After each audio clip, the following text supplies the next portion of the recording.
We're back. We back. We're back from a pretty fun weekend. Oh my gosh, it was really fun.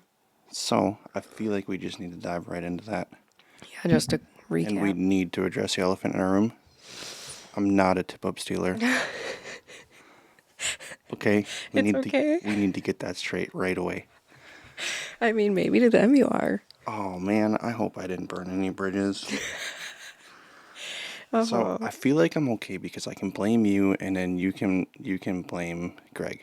Derek. Derek. Why did I say Greg? Where'd Greg come from? That's all right. Shit, I'm sorry. I think it's Derek. It is Derek. There was like 2 or 3 of them there. All right. Do you want to tell us the story or do you want me to tell the story? Well, it was like winding down towards the end of the day, and I was pretty generous and gave you like every other flag. Mm-hmm. And then there was a couple that I missed because I wasn't there. I ran and got food and you got one. I was setting up the shack and you got one. How many tip-ups did you? I missed one. Missed one on the hot dog? Yeah, we won't talk about that one. Oh, we're not going to talk about that one. Nope, I Okay. didn't. No. But yeah, it was like, so we were like on our third and final spot, after like sun up to pretty well past sundown fishing. And I don't know, like everybody's yelling flag, and we step out of the shack and it's like one of the close ones, and I'm like, I know it's not mine. No, it wasn't ours. You know, and then all of a sudden, like, everybody heard it. Like, you can do it, or you can go get it. And, like, everybody was just a hoot and having a good time. And, like, anytime a flag pops, like... We all go. Yeah, and, like, Mike would always start it off. He's like, it's happening! You know, because, like, they would go in waves. Yeah. Like, typically, one would pop and another would. And, like, there were multiple times we had people doubling up. That was, like, bite windows for sure. Mm-hmm. And so then you're like, he said you can go get it. I'm like, what? And like they yell again. He's like, go, you can get it. You can get it. They said you can get it. I'm like, oh, okay, all right. It's right next to our shack. Thanks. Everyone's taking down at this point, so it made sense that. Mm-hmm. Yeah. And like fish is coming through the hole, and Jay's running over. Like, what the hell's going ready to on? throw hands. Yeah, and I'm like, yeah, big miscommunication. I'm like, they were yelling that I could get it, and I was very, like, apprehensive too. And yeah, so luckily it was only like a 17-inch fish that I pulled through the hole. Otherwise, like, rightfully so, he could have sucker punched me if I pulled like a 25 through the hole. Who vouched for us? Was it Dory? I mean, everybody heard it. Everyone's like, he said you could get it. We thought it was Derek's. Yeah, and then Derek's like, well, I guess that means they can just take someone's flag in their world. And I'm like, all right, dude.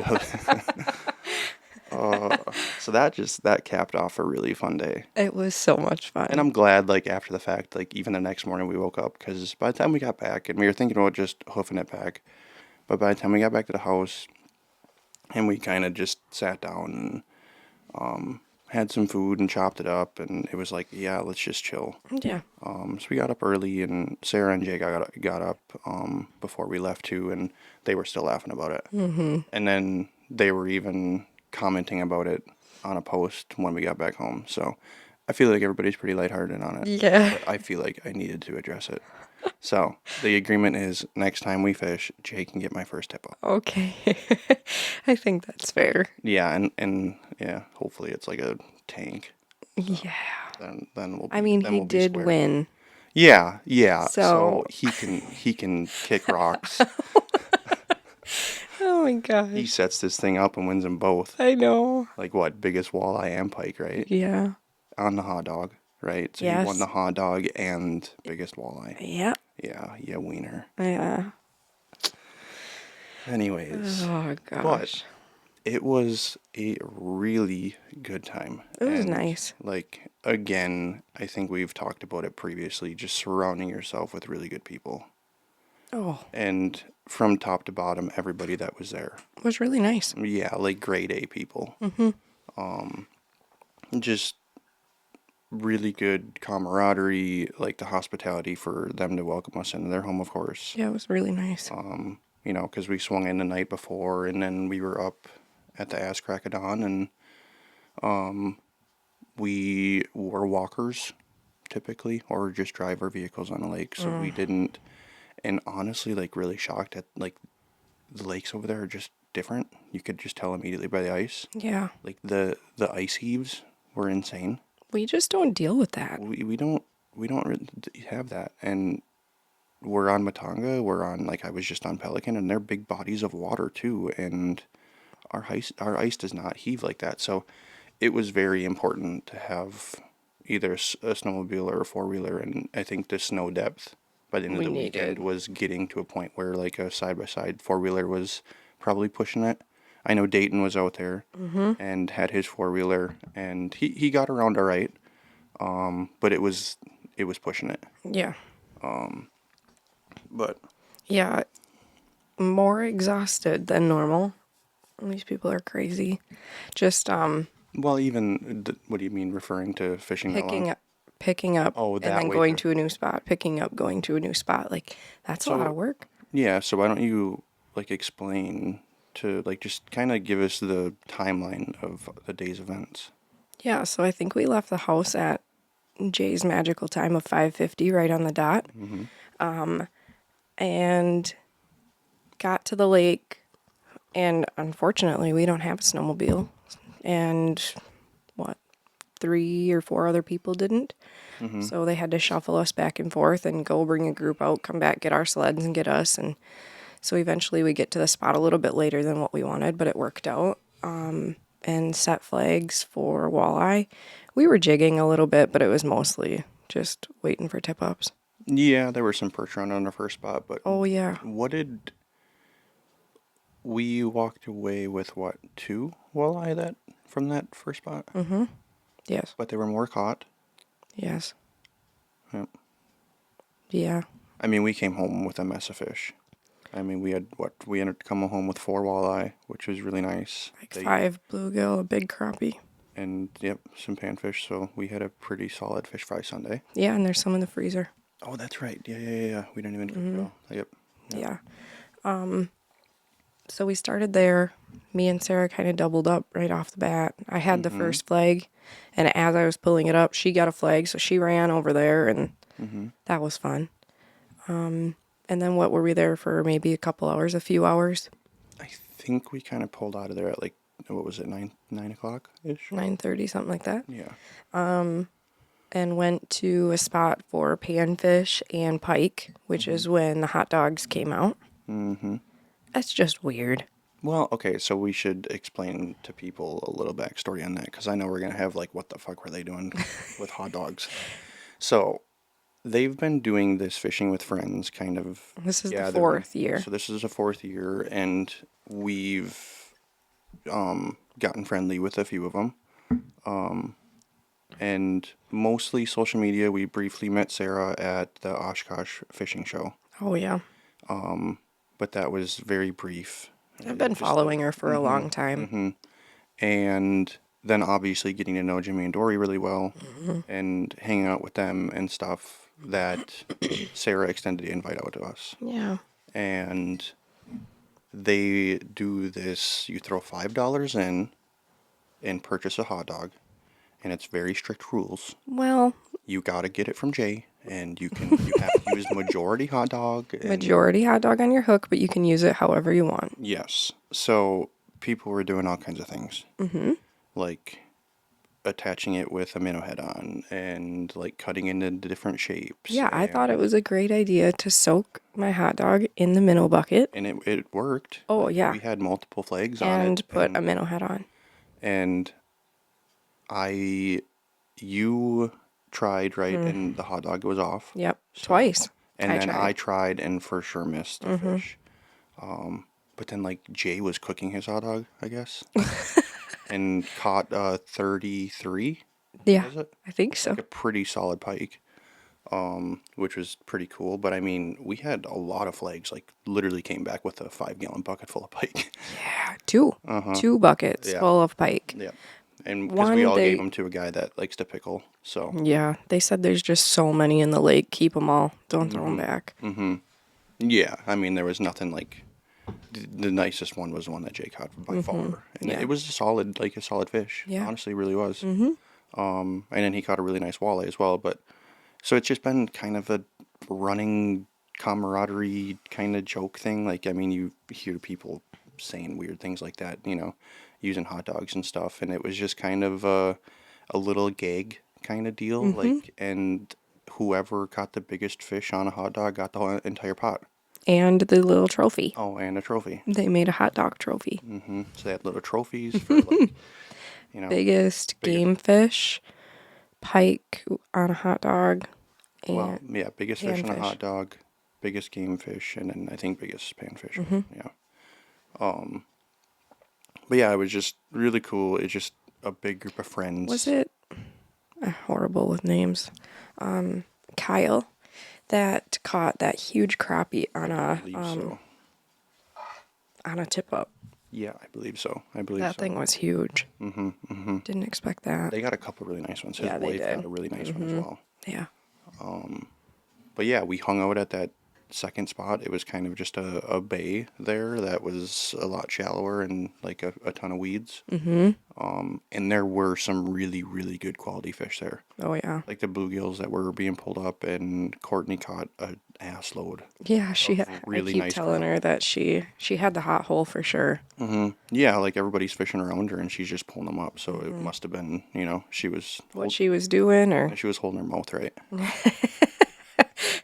who did we say that in front of and they'd never heard that before? Dory and Jimmy. I think so.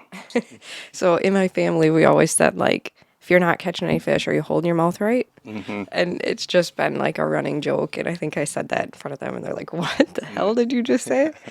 So yeah, but the fun part for me was we had just gotten to that second spot and I was setting all my tip ups.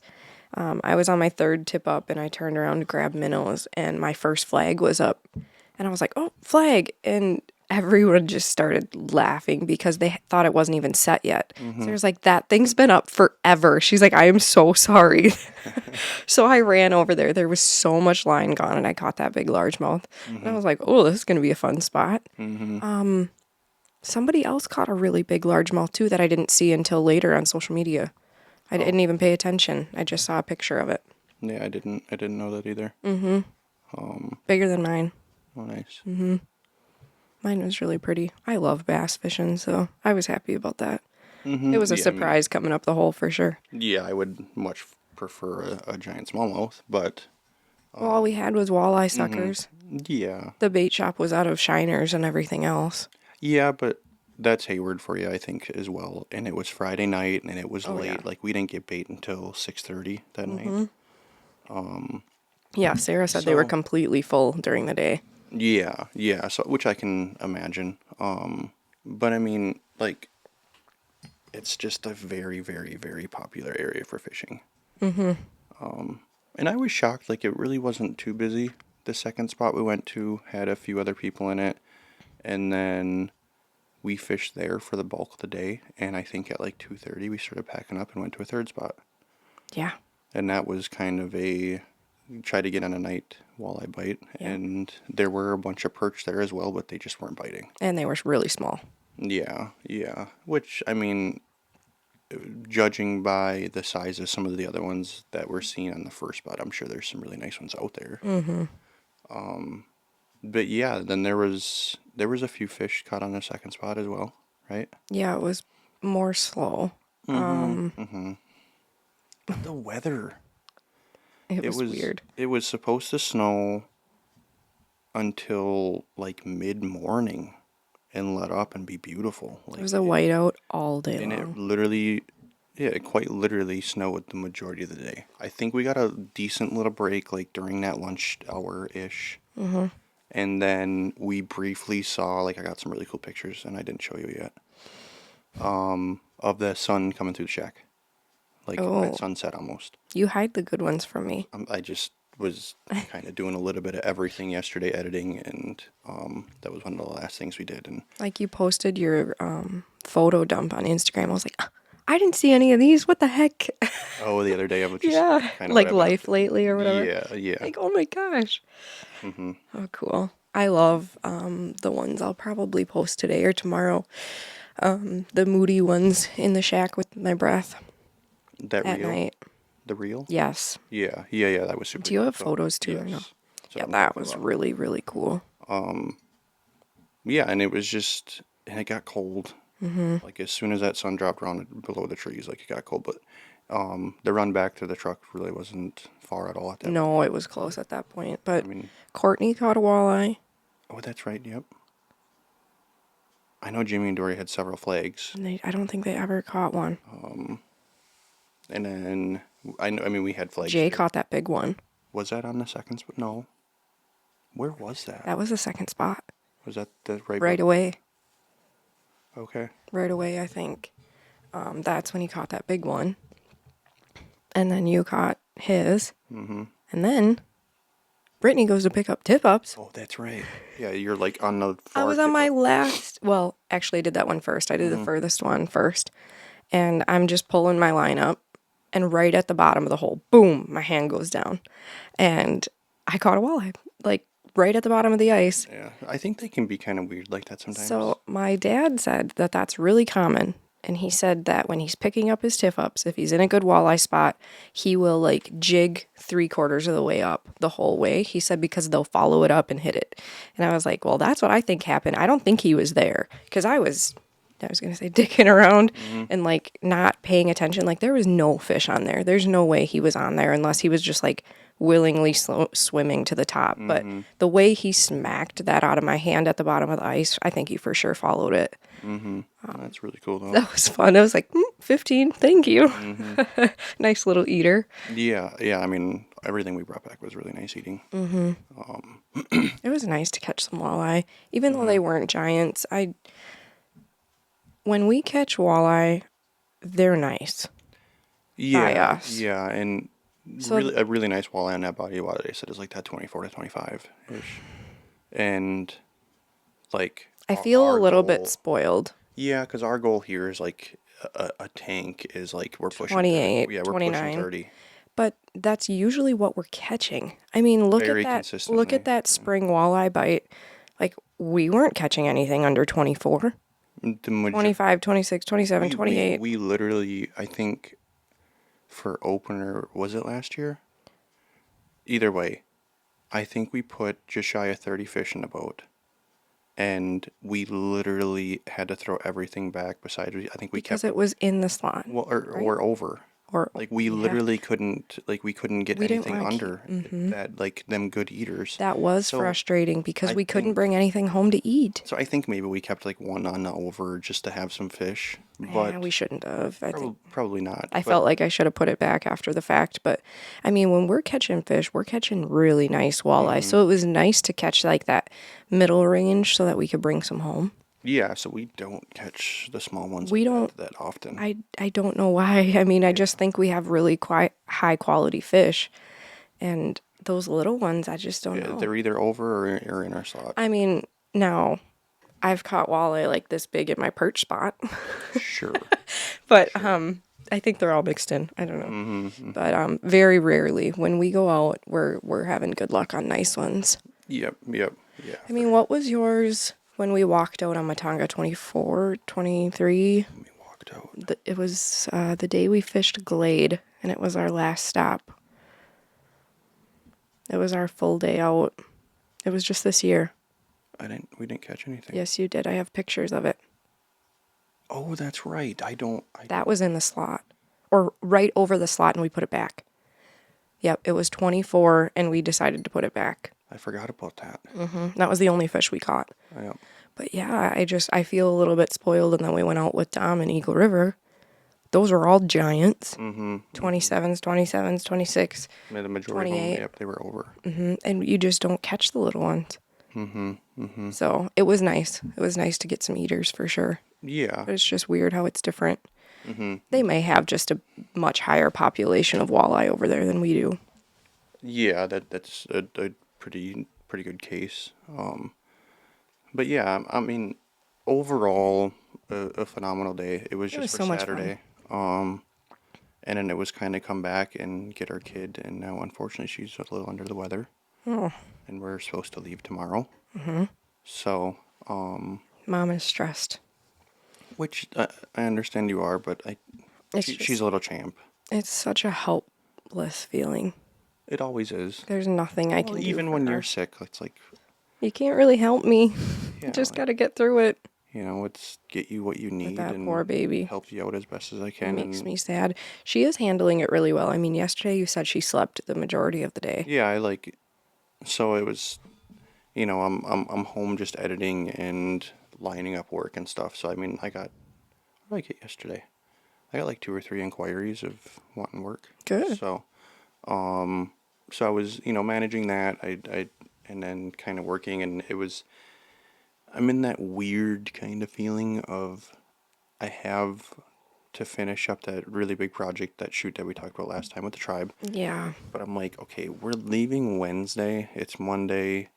I feel like I'm probably gonna need more than 2 days, and then having Avery home, I know I'm gonna be kind of back and forth, and like it's once you get into that editing groove with video, like you just want to stay in the pocket, and you want to just keep hammering and give yourself a little break and kind of reset, and like then you'll go through everything and be like, okay, just double checking and seeing how you like it, and I But to mean, start and stop a week later, that would be hard. but to get going and then feel like I probably hit that groove probably like today. If I would have got into it yesterday, like today I would have been like excited to get up and get back to it, but I don't feel like I would have finished it.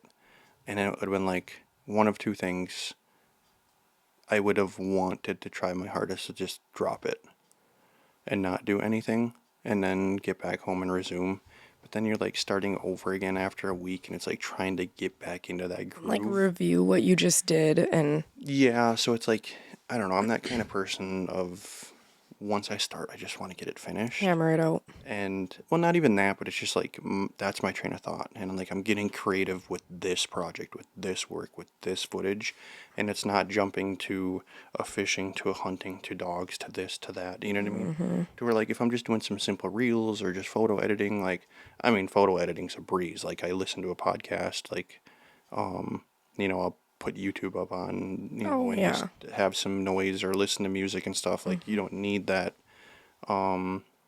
attention span distraction basically. But, with photos it's just completely different, where with video, like a lot of times I'm putting headphones on or my earbuds in, and it's like you're fully consumed within it. And really trying to work that out, and I'm just like, I'd hate to, for one, go to Nashville and be like wanting to not be where I'm at because I feel like I need to finish. You know what I mean? To where I think I'll have some cool opportunities. Maybe have a conversation with a few people, being like, hey, I shot this project, and like maybe we could sit down and scheme a little bit of just some cool ideas, That's a good idea. and just kind of branching out and opening my mind up to some other people's opinions and ideas as well, and trying to find some usage for some different footage that I really don't have that I think would be really cool.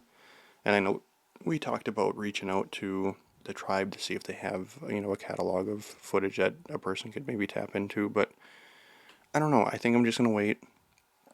And when we do get back, I just have some local close to home stuff as of now. Yeah. Really cool. I've been talking with Bobby finally about doing some stuff with him for his gun shop, and he's wrapping up this sweet ass custom build. He does And such nice stuff. the Cerakote finish and some of the optics and accessories that he's putting on it, like he's got some really cool partners that he's partnered with the shop, and he's at the stage of like ready to get some better professional stuff. And he said like this build is like it justifies it, that it'll be worth it. So we're definitely going to plan in the future to do like a top to bottom build, kind of step by step, get some really cool stuff in the shop, a range day, shooting it the whole nine. He could do like a series or something too if he wanted to. And it might be a decent and wise conversation to have with him of maybe entertaining YouTube too. Yeah. It doesn't need to be extravagant, and every now and then, like, you're gonna put some money behind a production. Yeah. He could do some behind the scenes stuff. He could, do a vlog kind of a deal, and because I know he's struggling with the whole gun market stuff with Facebook and Instagram. Being shadow banned or all of his stuff being flagged. Yeah. And I know there's some weird workarounds, and I think hopefully progressively that stuff gets better. But he's a smaller local, you know, gun shop, and the big brands, they don't have problems. No. So I think unfortunately it's just continuously putting himself out there, and maybe he's got to put a disclaimer within his captions. I've had to do that lately too. Mm-hmm. It's been kind of strange where I'll post something and all of a sudden I'm looking at my account status and like it's not being shown at all. I'm like, what the hell? Like the stuff I'm posting is no different than so and so is posting, and I know he doesn't have a problem Mm-hmm. because he's got a giant following. Like he's continuously growing and he's doing really well, and it's like I don't want to take this stuff down. Like it's some really good quality work. Like it's something different that I just did that I want to showcase to my audience and potential clientele and stuff of like, hey, look at. Yeah. Like I had a bunch of my upland stuff in Kansas, and it's like, and then when that happens, honestly, it's like it took the wind out of my sails to even want to do more with it. Do more, yeah. And it's like I have 3 days of footage. Mm-hmm. And a boatload of photos, a bunch of my photos even, Mm-hmm. because there was a gun pictured in it. But it's like, can you find a more clear example that I'm hunting? No, like quite literally, like Mm-hmm. you have a dog in the picture, you have a bird flushing, you have a guy in blaze orange. Yeah. Like, okay, sure, there's a gun in it, but I mean, come on. So, and I'm hoping there's supposed to be some changes within that market that it's supposed to get better. But what I've been doing is just putting a little disclaimer in there that, this content's sole purpose is used for, brand and business marketing and showcasing or something along those lines. And like almost immediately it's taken, like it's good. Like I got the green check mark. So it's really weird because sometimes you can delete a post and it like still shows and they're going for a review. And then when they review your entire fucking profile And then they it's all flag more. flagged. It's just like, I had some that So- were flagged that made no freaking sense at all. yeah, I mean, you had one, like, it was just the ladies in the back of the truck, and, like, sure, you guys are holding guns, but it's like, come on. My pheasant with the sunset, Yeah.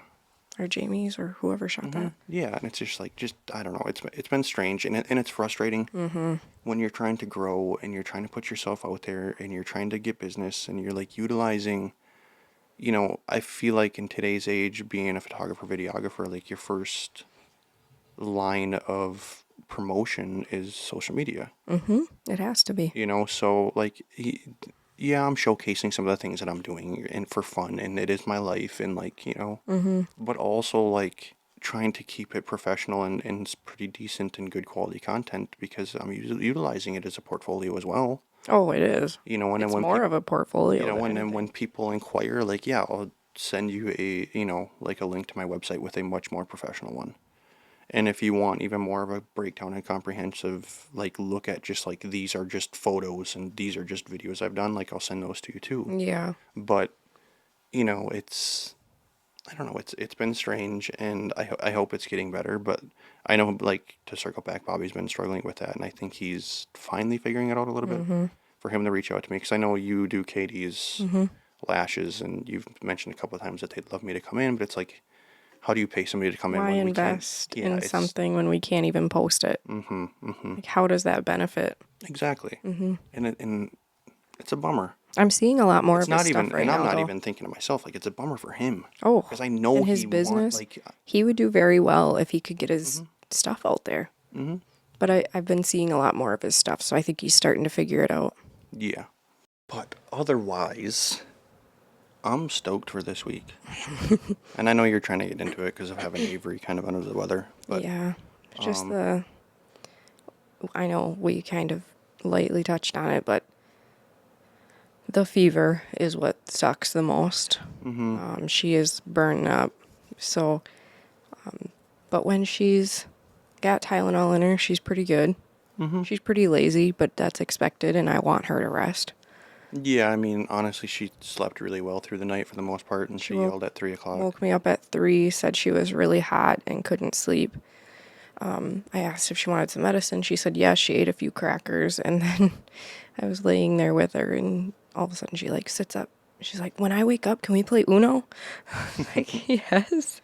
And then asked if we could watch a movie and stuff when she wakes up. So I'm hoping she sleeps in because she was having a really hard time sleeping, and kind of tossing and turning. But I think she just slept a lot yesterday.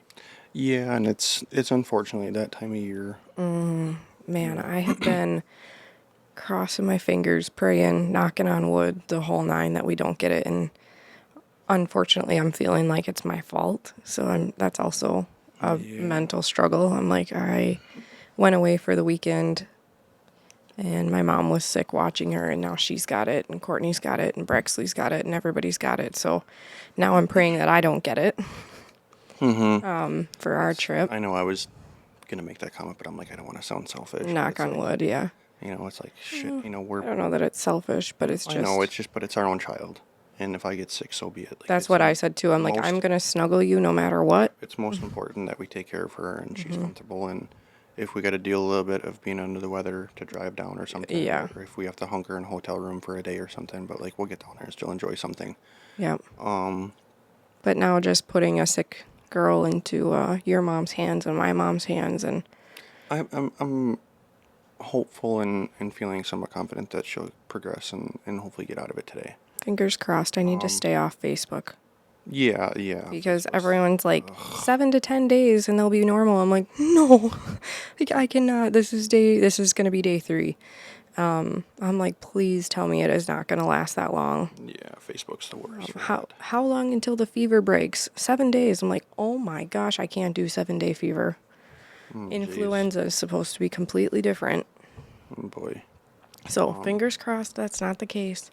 But as long as we keep Tylenol in her and she eats, I mean, she's drinking really well. Sorry, this turned into an Avery podcast, but she's drinking a lot of water, so that's key. Yeah, I do want to get into the trip. Right now, I'm just like, oh gosh, I have to leave her. I think it's gonna be it'll be some point tomorrow once, because we're gonna get a bit of a run to get down there, which is completely fine. You know, it's probably a split either way to fly or drive as far as to cost expenses. But then when you add in the fact of probably wanting to get a rental, it's more expensive to fly. You know, you're definitely factoring that in, or even if you wanted to try to deal with Ubers, I feel like you're probably going to be over what you would be to just take the 12 hours. I think it's going to be a lot cheaper to drive. Yeah, so it'll be so much better to have our own vehicle, and we can do what we want. We're not tied down. We're not waiting. We can just get in and go. And if we want to go see something, we get in and we go. And if we're sick of something, we get in and we go. Yeah. So I'm really looking forward to it. But I feel like before we dive into that, you brought up something. Avery's podcast. Oh, my close friends got to see it.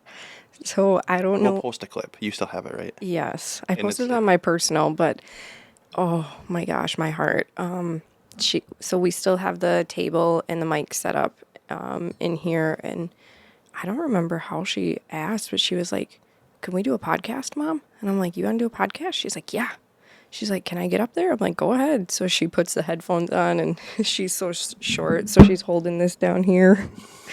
Oh my gosh, has she listened to our podcast? I mean, I showed her a little bit because she was kind of like... I wonder if she didn't watch it with my mom. Oh. The way she asked questions and like how she was engaged. It was so funny. Oh my gosh. What did she say? We'll post the clip, but basically like, "Can you tell us about that today?" Oh my gosh. Oh, so much fun. She's asking questions, and she's so asking me questions. Yes. And she's like, She's so engaged, and oh my gosh. It's crazy to, because once again, like, we were over by Sarah and them, and Derek's kids were there when we got there that night. Oh, yeah. They have he's over 4. Just turned, I think. Yeah.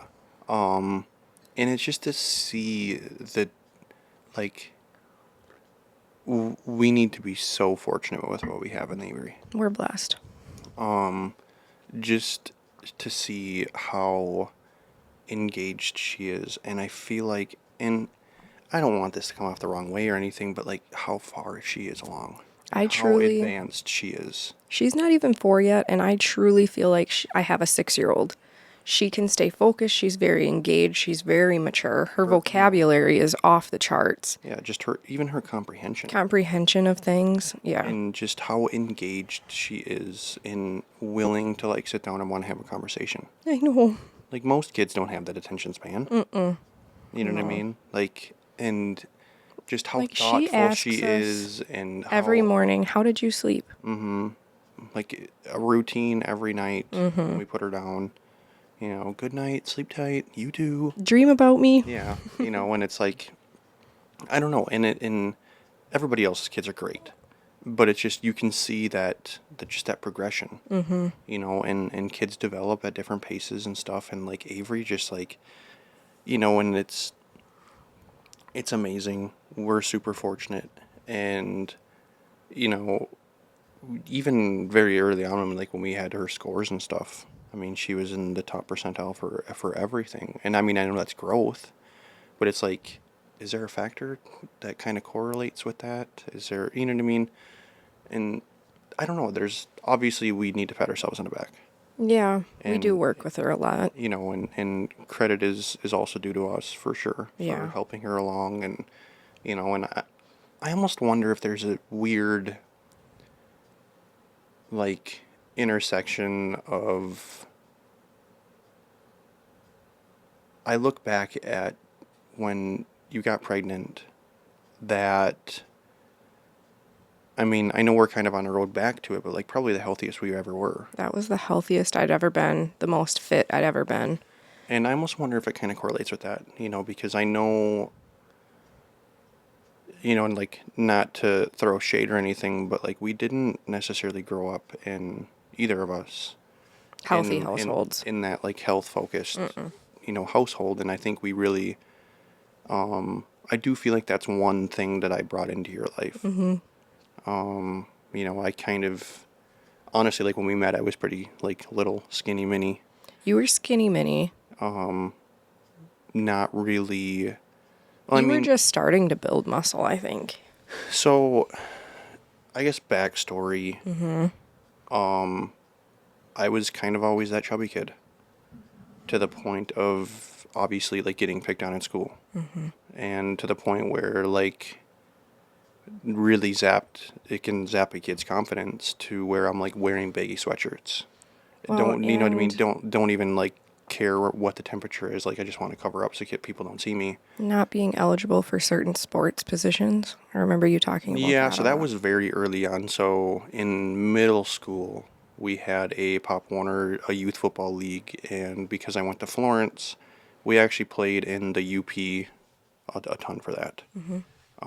So I honestly think we were the only Wisconsin school in that whole circuit. But because we were like literally right on the border, like we played all the UP schools. Yeah. But in order to carry the football, you needed to be under a certain weight. And if you were over, like they literally designated you by putting black electrical tape on your helmet. I cannot believe that. And they were called stripers. You know what I mean? That So breaks me. I can understand it to a certain extent that they were trying to keep, because there were some kids that were borderline and they were freaking tanks.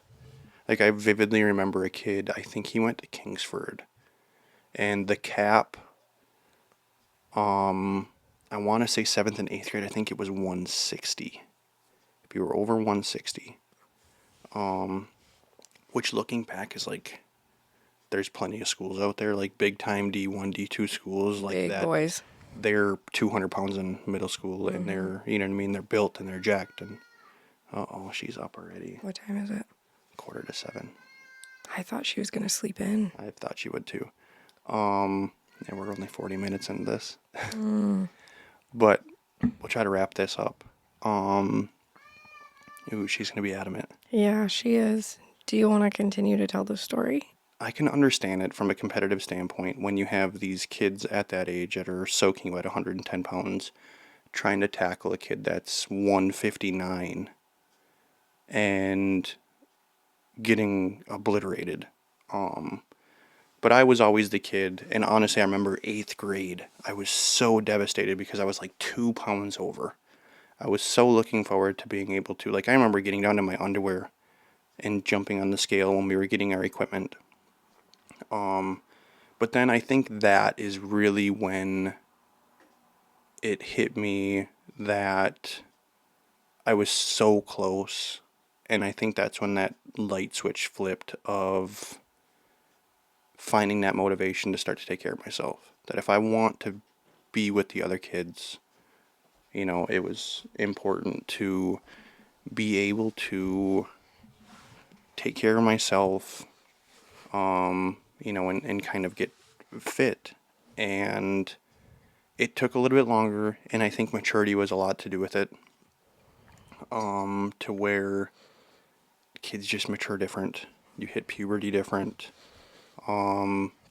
And it was sophomore year, things started to really click for me, to where called up the varsity football and was actually playing.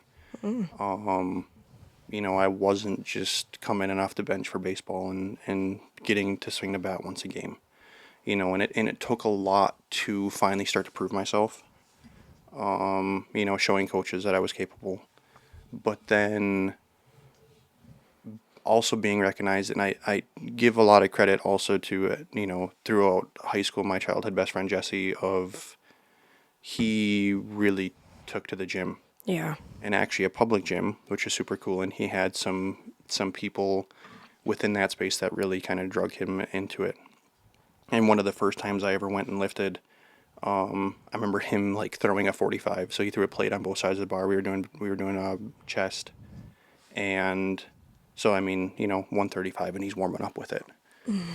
So we're probably 15-ish, 14, 15. And I briefly dabbled in, working out and lifting and stuff at that time. I never really took it serious.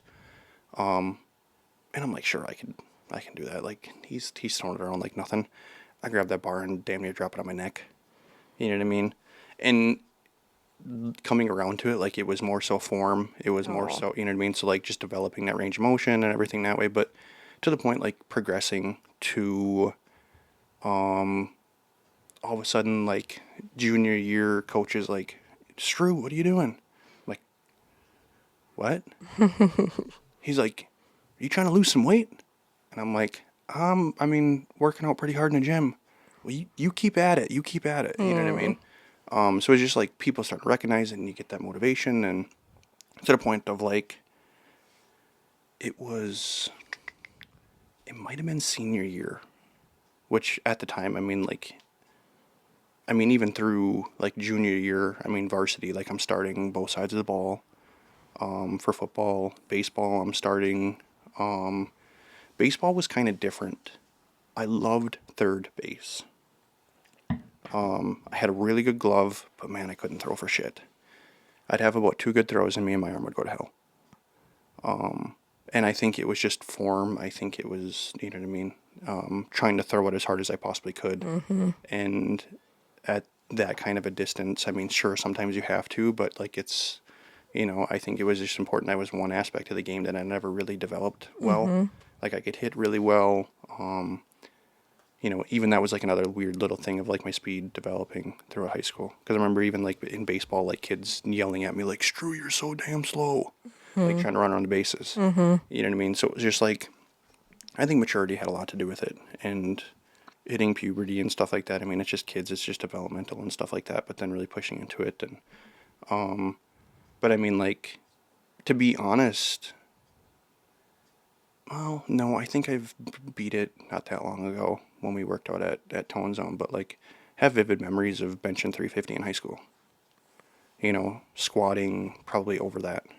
Like leg pressing a ridiculous amount of weight. Mm-hmm. Because I really found a knack for it, and it was fun, and the camaraderie, and the coaches would come in, and remember, I think it was my senior year, was after practice, because we were kind of limited on when we could work out. So typically school, use the school gym after school. But then when sports started, like, you had practice. Mm-hmm. So, like, it was go practice, and then a handful of us after practice would go to the weight room and lift. And we always needed a supervisor So I remember there was one time that he would have been the defensive coach, Greg, came to the weight room and we were doing chest that day or a little bit of everything. And he watched me like rep 315. He's like, holy shit, dude.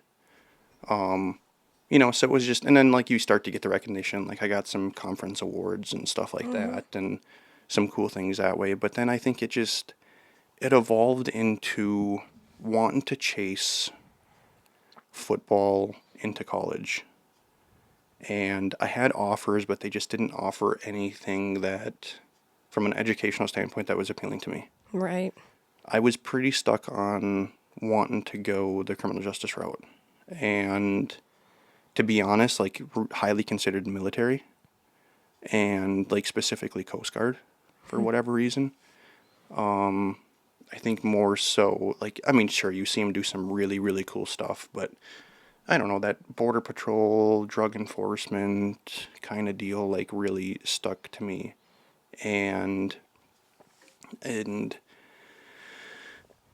I ended up talking to a Navy recruiter, and he's like, here's the deal.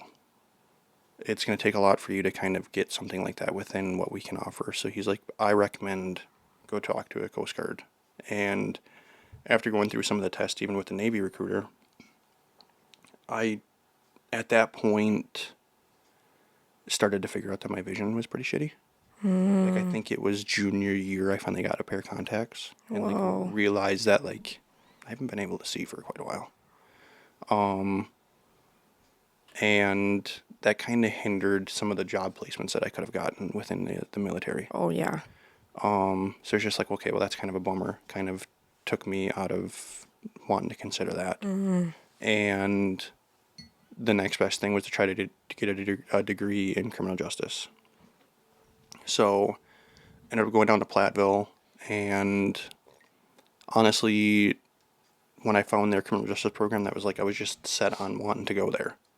And actually went there and toured the facilities and stuff and met the football coaches and stuff, but they have very weird recruitment deals there. Like, they only recruit like within 300 miles of their school, I think it was. Oh. So you And put.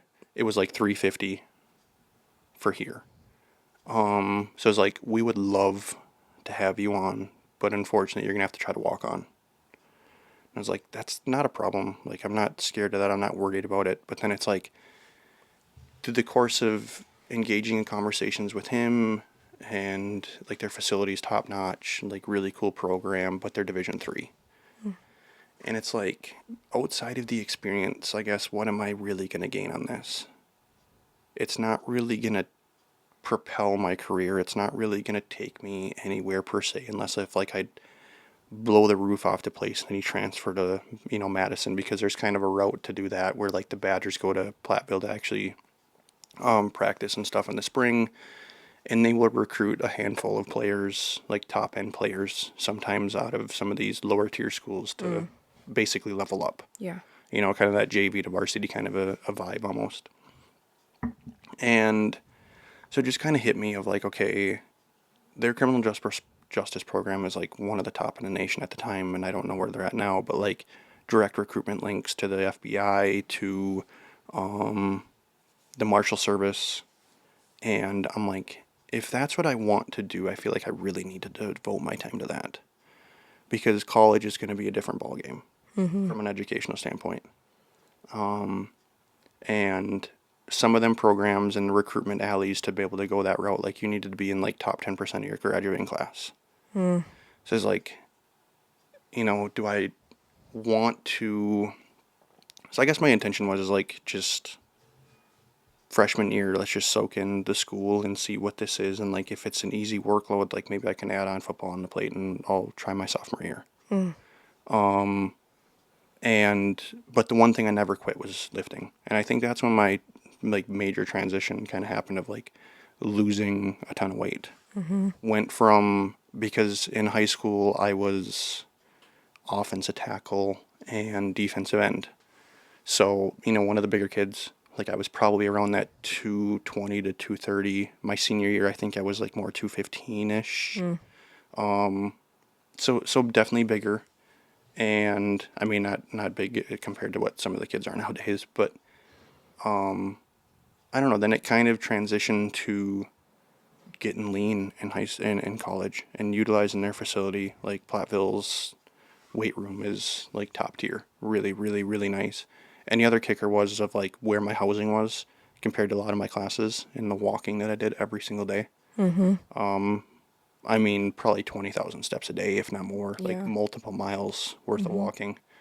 So that definitely had a factor too. But then, like, coming back and then just trying to continue on with that and working in the woods was, and this is another topic we can get into another day, but like it was supposed to be a summer job and I ended up never leaving. But found my knack of, and actually when I got back, I actually got access and kind of helped out the football team, and they gave me a key basically in exchange. Help out, here's the key to the weight room. Yeah. You could be a supervisor, but you're also old enough to work out on your own now and there. Good. So I had the opportunity to just go to the school, but then eventually ended up going to Bianco's, which is where I got you into it. Very intimidating. Yeah, public gyms can be, and especially where are the powerlifters in there? Yes. Yeah. So I'm trying to think what the hell his This name little was. young chubby girl walks in. I'm trying to think what his name was. I mean, they were big. So there was dudes. one, his name was Jeff. He was like the bodybuilder, powerlifter. Insane. He held multiple world records. Like, I vividly remember him in like the McCarthy Boys, and there was a state patrol officer that was huge. Like, he was like Ronnie Coleman, and anybody who's into like bodybuilding would know Ronnie Coleman. He wasn't as big as Ronnie Coleman, but like he was a black guy. He was tall. He was yoked. But I vividly remember one day we were at Extreme Fitness, and this was like when I was just dipping my toes into it, and that's where Jesse worked out, and they used to do their powerlifting there, and then because they got a little bit too riled up, they got scared out of there. They told them to pack their bags and go somewhere else. I was like, really? It's like, it's called Extreme Fitness. But anyways, I vividly remember him squatting 800 on his back. Like, insane. That's just wild. But yeah, he's got like multiple world records he did, but I mean, and they were all so nice and so polite and like. They were, but man, did they look scary. Oh, for sure. But now looking back, it's Oh, now, yeah. you know what I mean? Now looking back, it's completely different. But being in the gym for the very first time and like literally knowing nothing about form or weights or what machines do what. Honestly, took you a little bit to even want to get into the idea of touching weights. Like, I remember you going there and just walking on the treadmill to start. Yeah. It was just like, to me, to start, get yourself in the door. You know what I mean? Sometimes you just Then need you'll to be intrigued by everything else. just, get acclimated to the There atmosphere. wasn't very many women in there, which was another really intimidating thing. I was like, I don't want to like take up the weight section from the guys. So this was, oh boy, when would this have been? 2016? Yeah. 2017? 2016-ish, probably. It was just kind of getting into that fad of like women really getting into lifting. Yeah. Because back then it was like, if you're lifting weights, you're just trying to get big and bulky and you're trying to, you know what I mean? Like, there was a weird stigma to it, and I feel like we're getting out of that now. Oh, yeah. You know There's what I mean? just To so much where more. you kind of see that trend of, what women are doing within that, space and industry now. That it's a lot more inviting. Like, when we go to Eagle River to work out now, like, it's loaded with women. Oh, yeah. And they're all lifting. There's not many that go in there just to run or just to, No. you know what I mean? A few old ladies, but Yeah, but that's great. But there's old ladies in there lifting heavy weight too. I remember that one that's really jacked. She goes in there and throws some weight around. But yeah, it's definitely changed. Well, even like the rec at the community centers, majority women. Majority. But Yeah. yeah, I mean, I don't know. It's just a weird transition. But I almost to go back. I was going to say to circle back. Kind of with what that timing of getting, getting pregnant with Avery, like, for you personally, I don't know about necessarily for me of where I was, but like, I know that you were. I mean, I worked out until a week before I had her. And Consistently, like 4 or 5 days a week. As soon as you could get back to it. I had her in the gym at like 3 weeks old. We were carrying her around in a car seat. God, everybody thought it was so cute. But yeah, I mean, I hit it hard, and I think within 6-8 weeks, I was looking really fit again. I kind of bounced back real fast. But yeah, I stayed really, really consistent my entire pregnancy. I ate really, really well. That's when I really figured out if I prioritize protein, I lean out quick. Like protein it does wonders for me.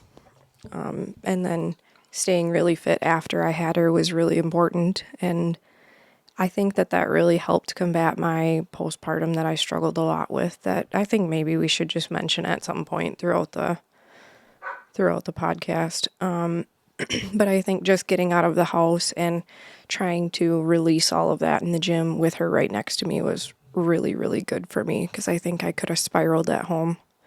I think when you're a new mom and you struggle with that postpartum, sitting in it is sometimes the worst thing. Well, for sure. I mean, that's with anything. I mean, stress, anxiety. I feel like just sitting and doing nothing. There's this stigma that, like, once you have a kid, you have to stay home. Like, there goes your life.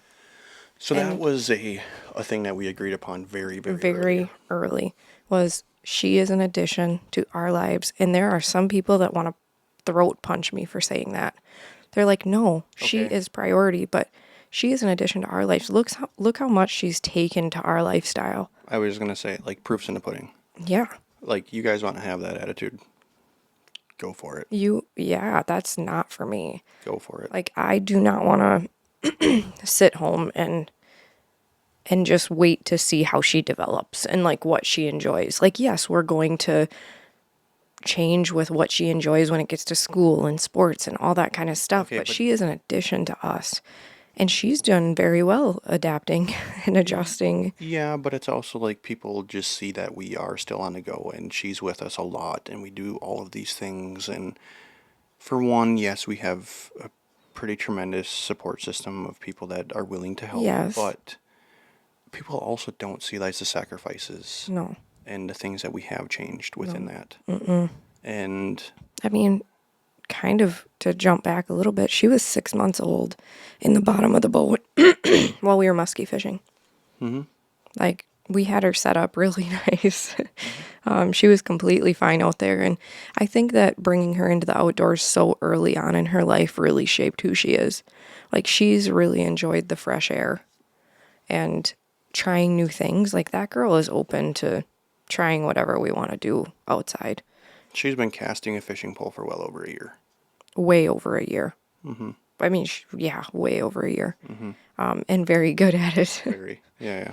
Yeah, like our neighbors are like, that little girl can really throw a fishing pole. Yeah. It's just like. Yeah. And then training the dog and all of that stuff. And then the ducks. And, I mean, she was a year old. Playing with them on the floor in the living room. But I mean, I don't know.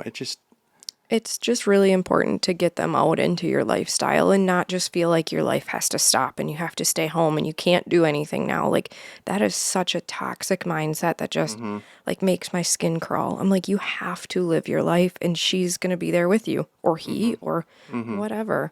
They can adapt really well if you allow them to. Yeah, and of course it definitely takes a team. I mean, there's plenty of opportunities where, I mean, especially now, like, I'm gone a lot and you're pulling mom duty. Oh, yeah. But then also still having the ability to still enjoy life. Because if it, even to that point of, like, doing things separately with her. Yeah, I mean. And continuing to push that stuff, because it's like, when you're gone on a girls' trip and I'm home with her, like, I don't want to feel like I have to, like, okay, I can't do anything. Like, I'm stuck at home and she's glued to a TV, or I have to manage an iPad or all that stuff nowadays. And it's just like, she equally enjoys the both of us just as much. Oh, yeah. And loves being outside. She loves you. You know what I mean? So it's not, and I think that's almost a benefit of the lifestyle we do live, that we do mutually, like, work together on it. We're both just as involved. We both love it just as much. I am very, very blessed that to it's have not you. like I'm running one way and you're running the other way. And when it comes to now we have time together, like, then you're kind of you're choosing, or you are almost forcing your child then to pick one or the other. You know, when it's like, if you're gone and she only loves to do whatever you love to do, it's like, did I struggle? No, You know what yeah, I mean? we And it's don't just live like, that way. no. So it's a joy that, you know what I mean? And honestly, even like me changing my career, like she went to work with me and I was in the woods for a little bit to, now Now she obviously, goes to work with you. yep, obviously running and gunning with a camera and stuff. Like she's been to shoots with me. Like if I have a simple little real estate shoot, like Yeah, a one couple, day. a couple of the agents are cousins of mine. So like they get to spend time with her a little bit. Yeah, And I one. just bring her with and I'm like, honey, just come here by me. Just stand by me, watch me, help me take pictures. Like I'll let her press the Now shutter she's button. got a little camera. We're like, we'll just, if it's kind of crappy weather and it is what it is, like we'll just go in the truck and drive around and try to look for something. Yeah. And like she was with me the other day when I got some really cool eagle photos, and like she wants to get back and see them, and let me see the photos, and let me see the videos, and so she's into it, and she's, and I think that's important because yes, like mind you, she is a child and she can get sucked into a TV. Again, she's very engaged though. Yes, so I mean, there's still work, and there's still like it's not been an easy road. There's plenty of hiccups. There's plenty of like, honey, we can't. Like, your time is up. Like, enough TV. Like, no, you can't have the phone. Like, no, you can't have an iPad. Like, there's moments of like, hey, let's do a project. You know, Like, I'm hey, wanting let's. to defend the iPad thing because we don't do that.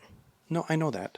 No, I know that. It's I'm very like, rare. No, it's yeah, very rare. we, I'm just saying, like, grand scheme of things, like that's something that we don't have to struggle with. You know what I no. mean? There are times that we do need to say, like, okay, it's time to do a project, or do you want to play a game That's tonight? it. I mean, like I said, I mean, she's still a child and she can get sucked into a TV. And even when she wants a phone or an iPad, it's to watch something. Or play the memory Yeah, games, or yeah. So that I'm not frowning upon that. Like there's some useful tools with them nowadays. Like when I was a kid, it was a leapfrog pad or something. You know what I mean? Like, So there's definitely useful there are tools some to it. games on the iPad that are really, really good for her. And I see her struggle a lot and then overcome it, and just like it fills her eyes that. And I think she can grow so much. And I'm not saying that the iPad needs to teach her because we have taught her And I think 90% of it, but it's really good for that like comprehension. and you bring up a really good point there of we haven't necessarily been the parents to coddle and hold her hand through everything. We wanted her to be independent from the start, and Not she even has been. not even necessarily independent. I mean, yes, she is, but just for her to face some adversity. We And we said from the beginning, let her struggle, let her there's figure an it out. element to that. And I think And if you hold putting into her, hands, yep, and I think put her in a lifestyle that we are in of running and gunning and outdoors and getting your hands dirty and everything that goes with, at her age, what she probably considers it to be. And obviously it's more now, it's fishing, it's hunting. Like, I want to go shoot ducks, I want to do those things. But like early on she's just out playing and she's getting dirty and she's getting grimy and she's like, and I think that kind of comes hand in hand of living that, more rough, kind of rugged lifestyle of, I'm going to figure it out. yeah, And I think also viewing it through her eyes, watching me and you struggle a little bit, yeah, and that we get through it. And, there's moments like we come together, and you know what I mean? And I think that's a very important part of just in today's age of, getting kids involved, but also like you have to realize that you are the model. yeah. And, you know, even if we have a spat between each other, like we've struggled with it, like we need to push that off, and we'll deal with it later. Like right now, we need to be parents. Yeah. We need to be there for her, and even if we have a disagreement, she needs to understand that we But still it's, love each other. yeah, it's really important to me that if we do have a disagreement in front of her, I want her to see the makeup. I want her to see that we like can stand in the kitchen for a second, have a conversation, hug and kiss. Okay, we're fine. Like she needs to see that resolution. That's really important. Yeah, and everybody struggles with it. Oh yeah, for You know sure. what I mean? And I think that's just a part of life, and that is also a an important thing to touch on too, of just like choosing the right person. Yeah.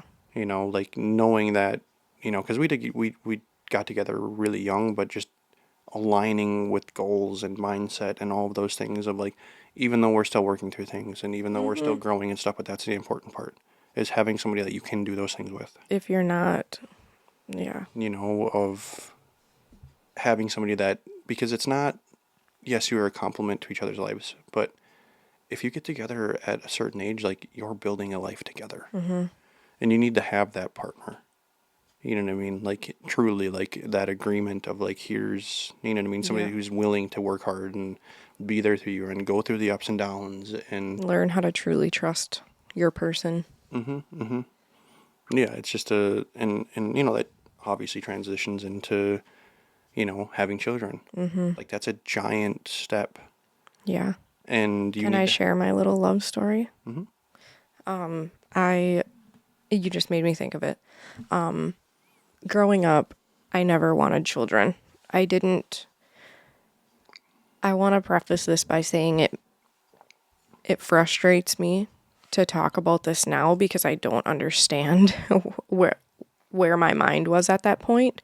I just think you had some bad experiences with kids. Well, even growing up, I never wanted to babysit kids. My sister was the babysitter. She would babysit anybody's kids any time of the night, any day, didn't matter. She wanted to. And I was just like, I want nothing to do with people's kids. And even when kids were around, I didn't engage with them. I didn't want to play with them. I was just like, no, they're little shits is basically what I saw. The kids that I saw were demons. And I didn't get to experience those like more mindful, engaged kids. I never saw that. I saw the terrors and I just never wanted anything to do with it. And then a ex-boyfriend when I was younger, I mean, fresh out of school, I think, had a kid that was another struggle, big time struggle. And I was like, yeah, this is not what I want. Like I knew I didn't want kids.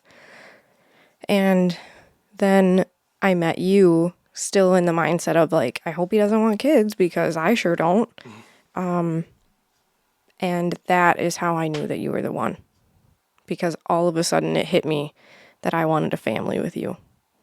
And I'm not going to cry, but that is truly when like God opened my heart to that opportunity. And I still am just like, holy crap. Like I was so dead set on no kids and like being alone in that aspect for my entire life. And it came from a very selfish place.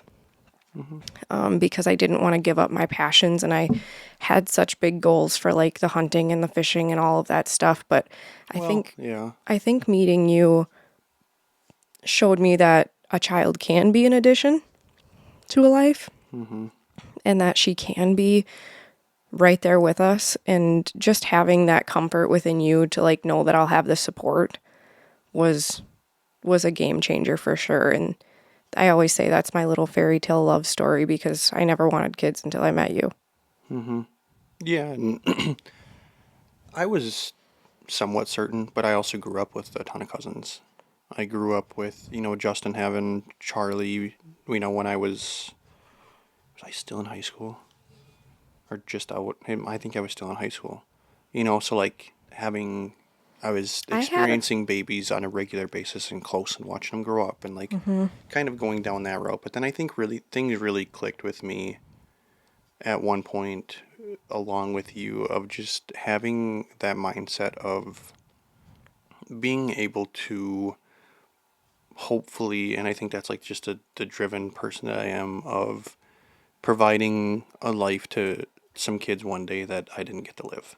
Yeah, that was big. That was a big eye-opening moment for me too, is like you can give them the life that you want to. I mean, you don't have to completely change.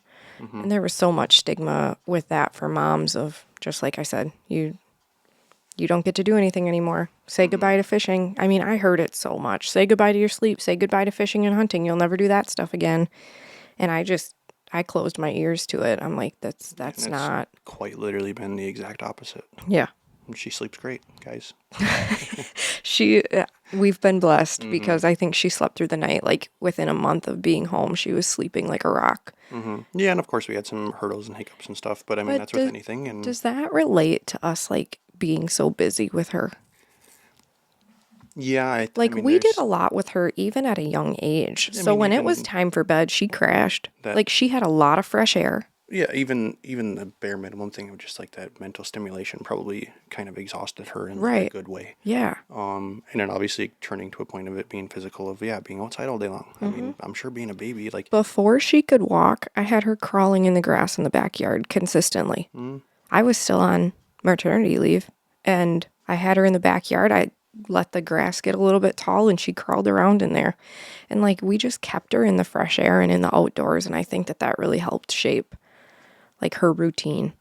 yeah, I mean, we got her outside right away. I mean, obviously born in March. I mean, we have a little bit of a period there, but like yeah, progressing through summer, you know. But yeah, I mean, I still took her out. I hit the gym. I got the groceries with her. Like I didn't stay home. No, and it's just a like what do you do? You know what I mean? Like I'm just so proud of us because just seeing how many parents struggle and don't continue to do the things that they love. yeah, but I also like there's gonna be struggles. Oh, yeah.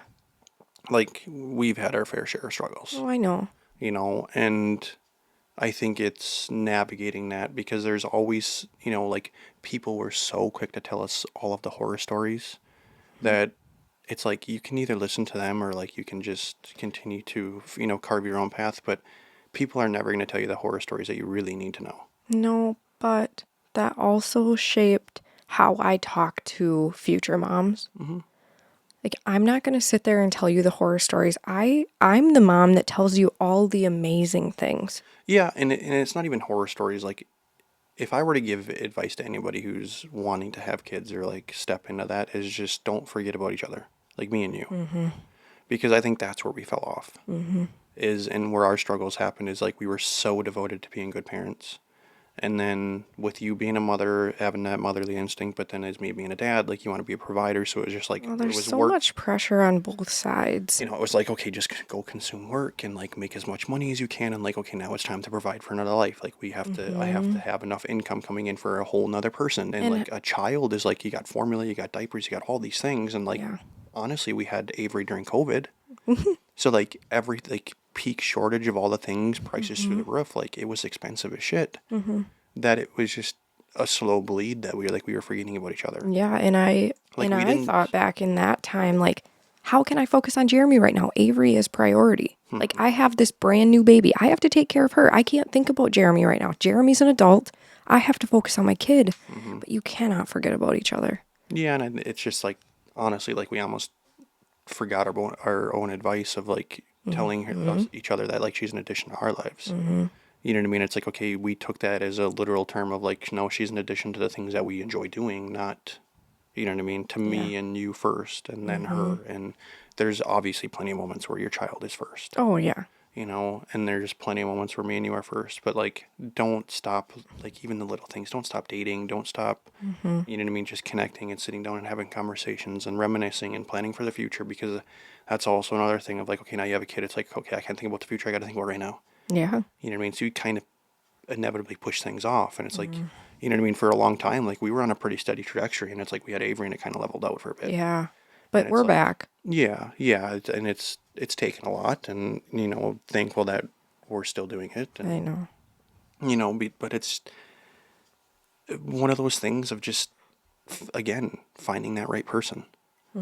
You know, because you're going to go through them bumps and bruises. Well, You're going to go through them ups and downs. You're going to go through some very dark times. yeah, I agree with what you're saying with finding the right person, but you also have to have the determination that like this is the person I want to be with. How do I keep going? How do we keep pushing? How do we align on certain things? Like you can find what you think is the right person, but if you don't put your heart and soul into it, it's not going to work. Yeah, I mean, shit, like, what are the statistics nowadays? Like, over half of marriages in divorce. I mean, that's all I've seen. I think she's gabbing down there a little bit. But yeah, yeah, I and mean, I mean, there's no successful especially from your marriages side. in my side. Like I mean, I'm not bashing it at all, but dad's like once you get on my shit list, you're not getting off. Like he doesn't really believe in like working through things. It's just like you screwed me over, you're out. Like I'm never talking to you again. Yeah, and I was And kind of grown up into holding a grudge, almost like that too. But then there's also moments of just like brushing it under their rug and leaving it there. well, yes, leaving it there and then just like moving on. But it's still That is happening. what's so important about having the right people in your life. Because I truly want people in my life that go, Brittany, what are you doing right now? Think clearly, instead of the people that are like, yeah, you need to be divorced. Yeah, you need to get out of there. Yeah, yeah, what the hell? What are you doing? I can't believe it. All the things. And I want people in my corner that are like, I know what you want. I know what your goals are. Jeremy's the right person for you. You need to push through this. Or how can we help you? How can we help you continue on? And I found those people. And yeah, and it's taken some time, but I think it's obviously it's been a very important part. But And I people think, that to be help you honest, that with growth. yes, and I think there's that you see it circulating. It's actually like Aaron Rodgers, but it's like a quote from somebody else of, like you wouldn't take advice from somebody that, or what is it? Or you wouldn't ask advice from somebody whose life you wouldn't live, or Something like something that. along Yeah. those lines. Or so it's, having again, you want that partner in life that aligns with you, but you also want friends too. Yeah. I And think for a long period of time, we only had each other. And the only people we had in our corner was family. And that's not always a good thing. Yes, you want family, you want your that is the village, you want everybody, but that you, is the one thing in life that you can never choose. yeah. You're just kind of But you can choose your friends. You can choose who you're going to surround yourself with and who you're going to take advice from and what goals you're going to push towards. Like that, you can choose. 100%. And it's taken us some time to figure that out. And we've always kind of just felt like an outlier. But it's like what inevitably ended up happening is just like we kind of took them blinders off a little bit and we pushed out. And I mean, we have really good friends that are 4, 5, 6 hours away now. It is what it is. Yeah. I mean, You who know what I cares? mean? Like We you have, go see them as often as you can. You talk to them almost every single day, like you do what you can. Like my best friend from high school, like he lives in Kansas City. Do I talk to him as much as I want to? No. And that's probably a fault of both of us, but like we both have a family now and we both have jobs and like careers and we're pushing and doing all these things. So it's like, but just to have somebody whenever you need it, like on that front, like I can reach out to Kyle at any point and ask anything and he's oh, gonna be yeah. like, Same for, have that honest, down to earth, productive conversation. But then some of the closest friends that we have now are like relatively new, like the last 2, 3 years. yeah. And to be honest, like friends that we're going to have probably for our entire lives, Yeah. to the point like we want to move by them, I know. you know, um, so it's a slippery slope. And, I think I'm thankful to have you and, Very. and we're doing it. I think that's the important part is to, and you kind of, you look at it, it's like, shit, where would we be if we had these people in our corner forever, I know. the whole time? Or, even me, like looking back at my career, where would I be if I would have diagnosed the bleeding so much earlier on and got out of it way sooner? Or even going further back at like making different business decisions then. Yeah. Where would I be in logging business now, kind of a deal. And It's taken me a long time to trust friends. you've had, yeah, and I think we touched upon this before, like you've had some really Nasty relationships things with women. happen. Yeah, and I'm really, really thankful that I've kind of found my people, and I'm fortunately, very quick to like read vibes. I don't trust fully, so I'm just like, I don't know if this Yeah, it's just a defense mechanism that you for have. sure. And But and I mean, look at me going to brand new women's houses. I never in a million years would have done that. And I'm proud of myself for having the courage to do it because going down to Dory's house, like, But to me, I feel like those are outliers and those are different because like even the connection that you do have, even through like social media and stuff, and like exchanging phone numbers and Snapchat and doing all that kind of stuff, like automatically that you align because you're chasing similar dreams. yeah. I mean, that simple thing right there of like, what kind of dreams is that person chasing? where are they at in life? Or, you know what I mean? Like, you can ask some simple basic things, or you can just assess and diagnose and like observe on your own and be like, that's my kind of person. Just by the basic and simple things sometimes that they do.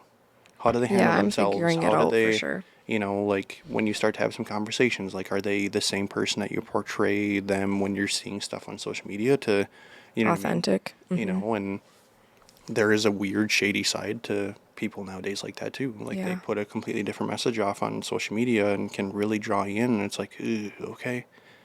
You know, now I have to kind of distance myself, which Yeah. is really hard. You know, so I feel like it's okay to kind of be a little apprehensive in a Yeah. sense as well. You know, it's not a wrong thing, but you've had some nasty relationships with women throughout, you know, your childhood and early on in your life that like it's no fault to you. You know, I mean, I've had some too. Yeah. You know, it is what it is. Yep. You know, and But finding your people and having your person is key to this whole life thing. yeah, it can make it a hell of a lot easier, especially through like the dark times, really dark times. Like, You need your corner. I mean, shit, like I don't know where I would be without you. I mean, specifically like losing dad. You know what I mean? Like that, arguably one of the closest like moments in time together, like where we were the closest. You know what I mean? Like a very, very difficult time for me. Mentally, spiritually, everything. So I think because those are instances. And I know that you'll reciprocate and be there for me when the time comes. And yeah, and that's a shitty part of life, but like those are things that you know, you don't want to think about, but just to kind of be like, Yeah, but Billy changed that for me because now it's like you do need to think about it. yeah, You because we can't never believe it's never going to happen because it is one day. yeah, you didn't think it was going to happen, and specifically there, it was, you know, like just the series of events, like you wouldn't have thought it. No. So, but I mean, we can brush on that, but some other episode. But we kind of have a kid that's kind of waiting for us. I'm shocked that Yeah. she's been content down there, but I'm hoping she fell back to sleep. I thought I just heard her talking a little bit. Okay. She might be playing down there for all we know. I did give her medicine at 3, so it still should be in her system. But NWTF, Oh my gosh. we leave tomorrow. Tomorrow. We will be there Thursday, Friday, Saturday. We are going to be floating around in and with the Bluebird guys. Yeah. But we're also going to be down there kind of on our own leisure as well. Like Yeah. we're not We'll going to have many days to just chat. so we're not going to be just tied to them. It's going to be your first big show. Yay. So, First big show just to look around and to work. so super, super fun, exciting times I ahead. hope to see a lot of people there. Yep. All right. So, okay. I love you. I love you. Kind of a See you weird at NWTF.